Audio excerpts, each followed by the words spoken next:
بسم اللہ الرحمن الرحیم۔ نثار تیری چہل پہل پر ہزاروں عیدیں ربیع الاول، سوائے ابلیس کے جہاں میں سبھی تو خوشیاں منا رہے ہیں۔ نثار تیری چہل پہل پر ہزاروں عیدیں ربیع الاول، سوائے ابلیس کے جہاں میں سبھی تو خوشیاں منا رہے ہیں۔ صدائیں درودوں کی آتی رہیں گی، جنہیں سن کے دل شاد ہوتا رہے گا۔ خدا اہل سنت کو آباد رکھے، محمد کا میلاد ہوتا رہے گا۔ رہے گا یوں ہی تیرا چرچا رہے گا، رہے گا یوں ہی تیرا چرچا رہے گا۔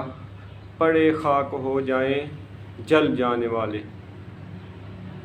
نبی کریم صلی اللہ تعالیٰ علیہ وآلہ وسلم کی ولادت باسعادت کائنات کے لیے رحمت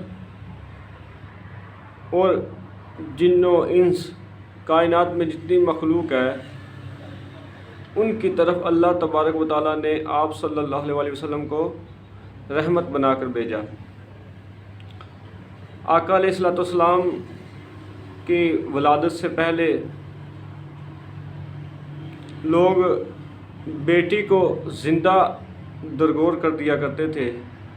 جس گھر میں بیٹی پیدا ہوتی اس گھر میں ماتم کی صفیں بچھ جاتی، عورت کا کوئی مقام نہیں تھا۔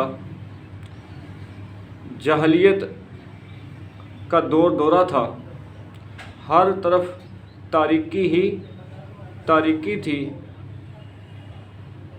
نبی کریم صلی اللہ تعالیٰ علیہ وآلہ وسلم جب دنیا میں تشریف لائے، آپ کی ولادت ہوئی، اس رات اللہ تبارک و تعالیٰ نے ہر ایک کو بیٹے عطا فرمائے کہ کسی بھی گھر میں ماتم کی صف نہ بچھے، کہ اللہ کے حبیب صلی اللہ علیہ وآلہ وسلم کی ولادت کی خوشی اللہ تعالیٰ کو اتنی محبوب تھی کہ آپ صلی اللہ علیہ وآلہ وسلم کی ولادت و سعادت جب ہوئی تو ہر ایک کو اللہ تبارک و تعالیٰ نے بیٹا عطا فرمایا۔ ہر گھر میں خوشیاں ہی خوشیاں آ گئیں، ہریالی ہی ہریالی ہو گئی۔ حضرت سیدہ طیبہ طاہرہ آمنہ رضی اللہ تعالی عنہا فرماتی ہیں کہ نبی کریم صلی اللہ تعالیٰ علیہ وآلہ وسلم کی جب ولادت باسعادت ہوئی تو خارج منی نور، مجھ سے ایک نور خارج ہوا۔ آپ فرماتی ہیں کہ جب آپ صلی اللہ علیہ وآلہ وسلم پیدا ہوئے تو آپ کے نور سے میں نے شام کے محلات کو دیکھ لیا۔ آپ کے نور کی وجہ سے میں نے مکہ میں بیٹھ کے شام کے محلات کو دیکھ لیا۔ فرماتی ہیں کہ میں نے 3 جھنڈے دیکھے، ایک مشرق، دوسرا مغرب اور ایک کعبے کی چھت پہ لگایا گیا۔ یہ آمنہ کے لال کی خوشی منائی جا رہی ہے کہ اللہ تعالیٰ آپ صلی اللہ علیہ وسلم کی ولادت کے صدقے ہر ایک کو بیٹا عطا فرما رہا ہے، ہر ایک کو بیٹا عطا فرما رہا ہے۔ ہر گھر میں خوشیاں ہی خوشیاں آ رہی ہیں۔ یہ صدقہ مصطفیٰ صلی اللہ تعالیٰ علیہ وآلہ وسلم ہے۔ نبی کریم صلی اللہ تعالیٰ علیہ وآلہ وسلم کے ولادت کو سب سے پہلے حضرت آمنہ رضی اللہ تعالیٰ عنہا آپ نے بیان کیا ہے کہ جب نبی کریم صلی اللہ علیہ وآلہ وسلم پیدا ہوئے تو فرماتی ہیں کہ جس طرح دوسری عورتوں کو حمل کا بوجھ محسوس ہوتا تو مجھے اس طرح کا کوئی بوجھ محسوس نہیں ہوا۔ جب آپ کی ولادت ہوئی تو میں نے ایک نور دیکھا جو خارج ہوا، میرے جسم اطہر سے ایک نور خارج ہوا، تو اس کی وجہ سے میں نے شام کے محلات کو دیکھ لیا۔ ہزاروں سال جو آگ لگی تھی وہ آگ بھی بجھ گئی، کعبے میں پڑے بت بھی گر گئے، کہ آج کعبے کو پاک کرنے والا دنیا میں تشریف لا چکا ہے۔ آقا کریم صلی اللہ تعالیٰ علیہ وآلہ وسلم کی ولادت باسعادت جو ہے پورے عالمین کے لیے رحمت ہے۔ اللہ تعالیٰ فرماتا ہے وما ارسلناک الا رحمۃ للعالمین، اے محبوب ہم نے آپ کو نہیں بھیجا مگر تمام جہانوں کے لیے رحمت بنا کر بھیجا۔ آپ صلی اللہ علیہ وآلہ وسلم کی والدہ ماجدہ فرماتی ہیں کہ جب آپ پیدا ہوئے تو آپ کے سر مبارک میں تیل لگا ہوا ہے، کنگھی کی ہوئی ہے اور ختنے ہوئے ہیں اور ناف بریدہ ہیں، تو خوشبو ہی خوشبو آ رہی ہے۔ سبحان اللہ، خوشبو ہی خوشبو آ رہی ہے۔ یہ خوشبو کیوں نہ ہو، اتنا اہتمام کیوں نہ ہو، کیونکہ یہ اللہ کے حبیب دنیا میں جلوہ گر ہوئے۔ تو آپ نے دنیا میں آتے ہی اللہ کی بارگاہ میں سجدہ کیا، رب ہب لی امتی، امت۔ دنیا میں آئے تب بھی امت کا فکر، اور دنیا سے جا رہے ہیں تب بھی امت کا فکر۔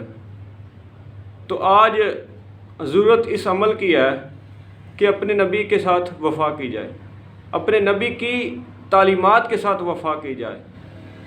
آپ صلی اللہ علیہ وآلہ وسلم جو دین لے کے آئے اس دین کے ساتھ وفا کی جائے، آقا کریم صلی اللہ تعالیٰ علیہ وآلہ وسلم کے نظام کے ساتھ وفا کی جائے۔ آقا کریم صلی اللہ تعالیٰ علیہ وآلہ وسلم کی ولادت جو ہے وہ ایک کائنات کے لیے اسی لیے کی گئی ہے، آپ کو اس دنیا میں اسی لیے بھیجا گیا ہے کہ ہر طرح کی تاریکی کو دور کر دیا جائے، ہر طرف روشنی ہی روشنی ہو جائے۔ نبی کریم صلی اللہ تعالیٰ علیہ وآلہ وسلم کی جو زندگی ہے، اگر ہم اس کو پڑھیں، اس کو سمجھیں، اس کو دیکھیں، تو ہمارے لیے دنیا اور آخرت میں کامیابی صرف آپ صلی اللہ تعالیٰ علیہ وآلہ وسلم کی جو گزاری ہوئی زندگی ہے اسی کے مطابق ہماری کامیابی ہے۔ آپ صلی اللہ علیہ وسلم کی جو سنت ہے اس کو اپنائیں گے، اس کے مطابق زندگی گزاریں گے، تب ہی ہماری کامیابی ہے۔ نبی کریم صلی اللہ تعالیٰ علیہ وآلہ وسلم کی ولادت پر ہر مسلمان جو ہے وہ خوشی کا اظہار کرتا ہے، خوشی مناتا ہے کہ اللہ نے اپنا محبوب دے کر ہمیں جو ہے وہ ہم پر احسان کیا ہے۔ اور اللہ تبارک و تعالیٰ کی ذات ایسی ذات ہے جس نے ہمیں اپنا حبیب دیا، پھر وہ نبی دیا جو خاتم النبیین ہے، جن کے بعد کوئی نبی نہیں آئے گا، جو تمام نبیوں کے سردار ہیں، اللہ کے محبوب ہیں، محبوب اکبر ہیں۔ تو آپ صلی اللہ تعالیٰ علیہ وآلہ وسلم کی ولادت پر خوشی کا اظہار کرنا، محفلیں سجانا، آپ صلی اللہ علیہ وسلم کے ولادت کے معجزات کو بیان کرنا، سننا، یہ ایک مستحب عمل ہے۔ آپ صلی اللہ علیہ وسلم کے جب معجزات بیان کیے جاتے ہیں تو اس سے پتہ چلتا ہے کہ اللہ تعالیٰ نے ہمارے نبی کو کیا کیا کمالات عطا فرمائے تھے، کیا کیا معجزات عطا فرمائے تھے۔ ہماری نسلوں کو پتہ چلتا ہے، ان میں یہ چیز منتقل ہوتی ہے، تو لہٰذا آپ صلی اللہ علیہ وسلم کے معجزات کو بیان کیا جائے۔ ولادت باسعادت کی جو آپ صلی اللہ علیہ وسلم کے وقت جو معجزات ظہور پذیر ہوئے، آپ کی اس کو معجزات کو بیان کرنا چاہیے۔ اور یاد رکھیں کہ ولادت کی جو خوشی ہے یہ ایسی خوشی ہے کہ اس سے بڑھ کر اور خوشی نہیں ہے کوئی بھی، کیونکہ عید ہو اور رمضان ہو، جو بھی نعمتیں اللہ تعالیٰ نے دی ہیں نا، وہ آپ صلی اللہ تعالیٰ علیہ وسلم کی ولادت کے صدقے ہی ہیں۔ اللہ تعالیٰ فرماتا ہے کہ محبوب اگر میں تجھے نہ پیدا کرتا تو میں کائنات نہ بناتا۔ حضرت جابر رضی اللہ تعالیٰ عنہ عرض کرتے یا رسول اللہ صلی اللہ علیہ وسلم کہ اللہ تعالیٰ نے سب سے پہلے کس چیز کو بنایا؟ تو آپ صلی اللہ علیہ وسلم نے فرمایا اے جابر، اللہ تعالیٰ نے سب سے پہلے اپنے نور سے مجھ محمد کے نور کو پیدا فرمایا۔ اس وقت نہ لوح تھی، نہ قلم تھا، نہ عرش تھی، نہ کرسی تھا، نہ زمین تھی، نہ آسمان تھا، نہ چاند تھے، نہ ستارے تھے، کچھ بھی نہیں تھا۔ بنانے والی ذات خدا کی اور بننے والی ذات مصطفیٰ کی۔ اللہ تبارک و تعالیٰ نے جن کے لیے کائنات بنائی ہے وہ ذات محمد مصطفیٰ صلی اللہ تعالیٰ علیہ وآلہ وسلم کی ذات ہے۔ آپ صلی اللہ تعالیٰ علیہ وآلہ وسلم کے معجزات جب بیان کیے جاتے ہیں تو نوجوان جو نسل ہے اس کو پتہ چلتا ہے کہ اللہ تعالیٰ نے ہمارے نبی کو کتنی شانیں عطا فرمائی ہیں۔ تو لہٰذا ولادت مصطفیٰ صلی اللہ علیہ وآلہ وسلم کی محفلیں منائی جائیں اور اس میں آقا علیہ الصلوۃ والسلام کے معجزات کو بیان کیا جائے، آپ کے ولادت کے واقعات کو بیان کیا جائے۔ تو ہمیں آقا علیہ الصلوۃ والسلام کا یہ جو میلاد ہے یہ یہی بتاتا ہے، یہی سبق دیتا ہے کہ ہمیں آج پھر 1400 سال پیچھے جا کر آپ صلی اللہ علیہ وسلم کی جو تعلیمات ہیں اس کو اپنانا پڑے گا، پھر ہی ہماری کامیابی ہے، پھر ہی کامرانی ہے۔ اگر آپ صلی اللہ علیہ وسلم کی تعلیمات کو اپنائیں گے، آپ صلی اللہ علیہ وسلم کی سنت کے مطابق اپنی زندگیوں کو ڈھالیں گے تو انشاءاللہ تعالیٰ دنیا میں بھی کامیابی ہے، دنیا میں سرخرو ہوں گے اور آخرت میں بھی سرخرو ہوں گے۔ تو اللہ تبارک و تعالیٰ کے محبوب صلی اللہ علیہ وسلم کی جو زندگی ہے وہ ہمارے لیے نمونہ ہے۔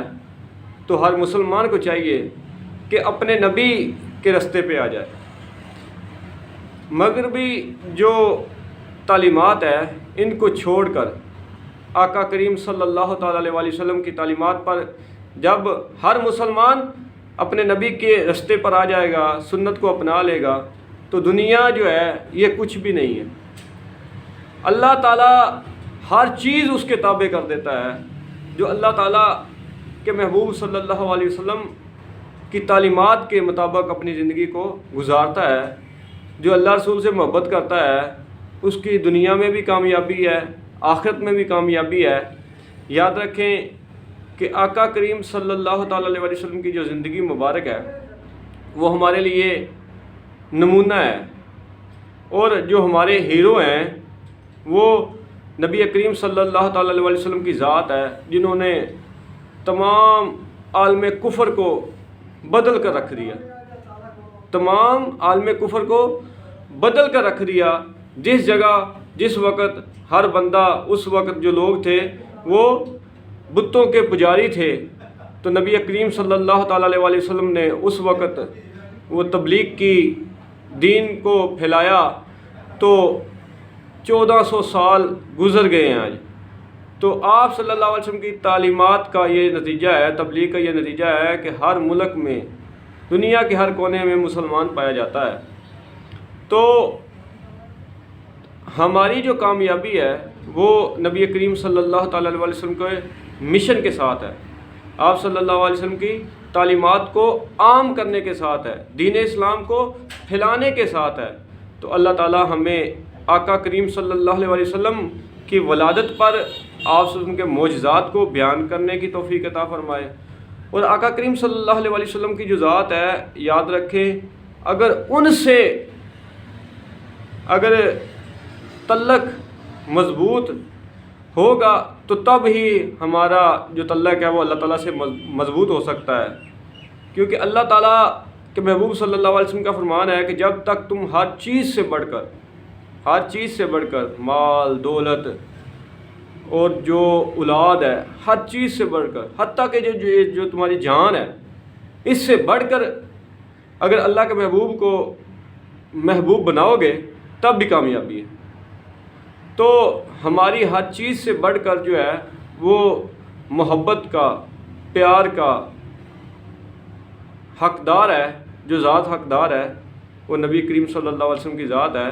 اللہ تعالی ہمیں اپنے پیارے حبیب صلی اللہ علیہ وسلم کے ساتھ وفا کرنے والا اور عزت و احترام کرنے والا بنائے۔